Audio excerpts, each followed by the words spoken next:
नमस्कार साथियों, इससे पहले की वीडियो में हमने कोशिका के पार्ट 1 में सेंट्रोसोम तक समझ लिए थे। अब उसे आगे समझने का प्रयास करते हैं।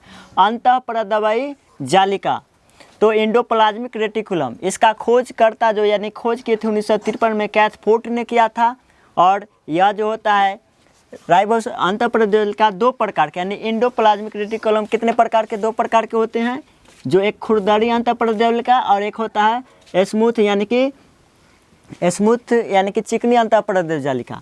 तो इसमें प्रोटीन भरा रहता है, इसको राइबोसोम भी कहा जाता है। और इसमें जो चिकनी वाला जो रहता है इसमें वासा रहता है भरा हुआ, इसलिए इसको चिकनी अंतःपरदवाई जालिका कहा जाता है।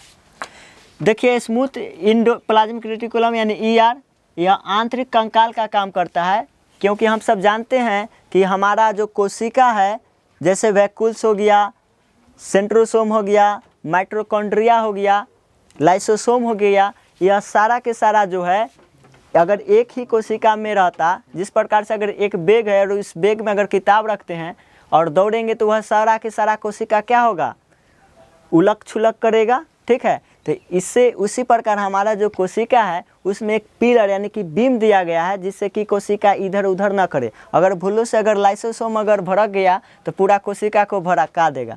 इसीलिए यह नेचर ने, भगवान ने हम लोग को क्या दिया है? एक एंडोप्लाज्मिक रेटिकुलम, जो यह कंकाल यानी कि बीम की तरह काम करता है।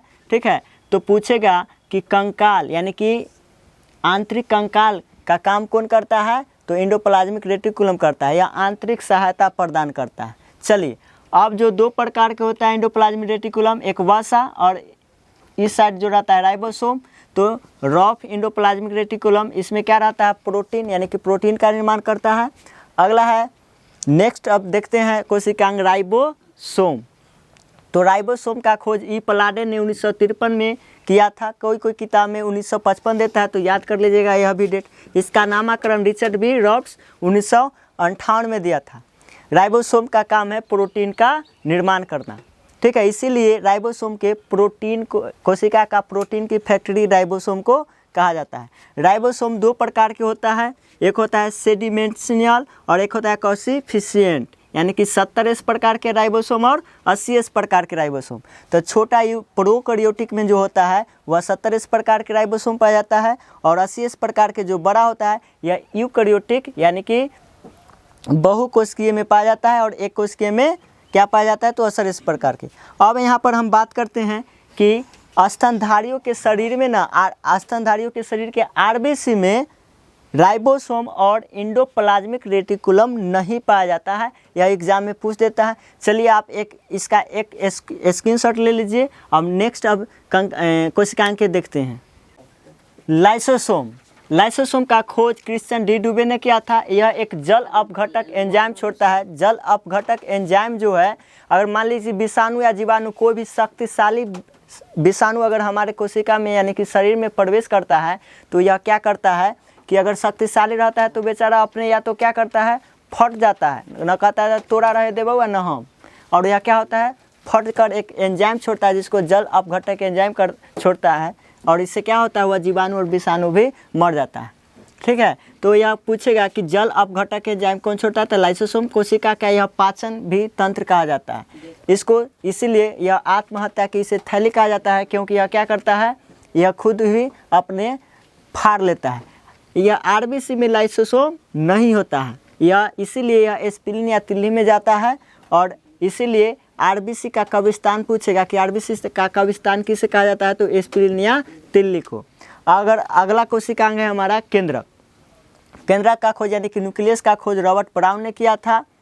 इसको ब्रेन ऑफ कंट्रोल भी कहा जाता है। यह कोशिका को जो भी कहेगा राइबोसोम प्रोटीन बनाओ, माइटोकॉन्ड्रिया ऊर्जा बनाओ, यानी कि सारा के सारा जो जिम्मा है केंद्रक करता है, आदेश देता है कि सब का सब कोशिका का अपना काम करो। इसीलिए इसको ब्रेन ऑफ कंट्रोल भी कहा जाता है, यानी कि कोशिका का दिमाग कहा जाता है। कोशिका यानी कि केंद्रक में जो है क्रोमोसोम, DNA, RNA, जीन, ये सब पाया जाता है। केंद्रक के अलावा इनमें प्रोटीन 80%, DNA 10% और बाकी अन्य तत्व 10% पाया जाता है। यह जंतु कोशिका का यह क्या है? केंद्रक सबसे बड़ा भाग होता है। चलिए, इसका एक स्क्रीनशॉट ले लीजिए। जीव द्रव्य यानी कि प्रोटोप्लाज्म, इसका खोज जो किया था डुर्जार्जिन ने 1835 में किया था। इसका नामकरण 1839 में पुरकिंजे ने किया था। जीव द्रव्य में जो है 80% भाग जल भरा रहता है। और जीव द्रव्य हमारा जो 2 प्रकार के होता है, कोशिका द्रव्य और केंद्रिका द्रव्य। अब समझिए, कोशिका जो है ये कोशिका है और कोशिका के अंदर केंद्रक है। अगर केंद्रक के अंदर द्रव भरा रहेगा तो इसको हम केंद्रिका द्रव कहेंगे, और कोशिका के अंदर जो द्रव भरा रहेगा उसको कोशिका द्रव्य कहेंगे। अगर कोशिका द्रव्य में 1% जल की कमी हो जाएगी तो जोरों से प्यास लगेगा, लेकिन 10% की अगर जल की कमी हो जाएगा तो प्यास से के कारण व्यक्ति की मौत भी हो सकती है। इसीलिए जीव द्रव्य को यानी कि प्रोटोप्लाज्म को कोशिका का आधारभूत इकाई भी माना गया है। ठीक है, अब हम समझते हैं कि जीव द्रव्य का जो 99% भाग होता है वह 4 तत्वों से मिलकर बना होता है। ऑक्सीजन यानी कि 76%, कार्बन यानी 10% और हाइड्रोजन 10% रहता है, और नाइट्रोजन जो है 2.5% रहता है। तो इसका एक स्क्रीनशॉट लीजिए।